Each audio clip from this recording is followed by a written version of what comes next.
السلام علیکم. کله چې موږ تاسو غواړو څنګه وکړلی شو چې خپل کور صفا وساتو یا خپل کور د خپل کور کار موږ او تاسو باید وختي خلاص کړلی شو، باید څه طریقه وکړو، باید څنګه وکړو. کله چې غواړو سهار راپاڅېږو باید اودس وکړو، لمونځ وکړو، د خپل کور کار باید خلاص کړو. د هغه نه بعد موږ تاسو کولی چې په ارامه مزغو باندې موږ تاسو له خپل کور څخه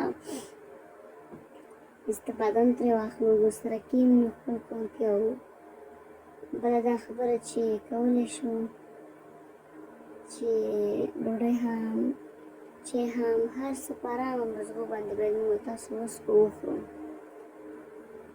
نو موږ تاسو چې کله د کور کار خلاص کړو هغه نه بعد موږ تاسو کولی شو په ارامه مزغو باندې خپل چای وڅښو.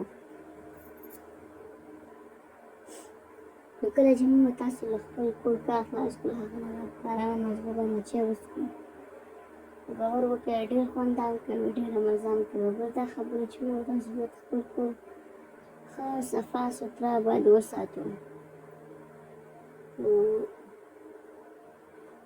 دا د نن ورځې خپرونه ته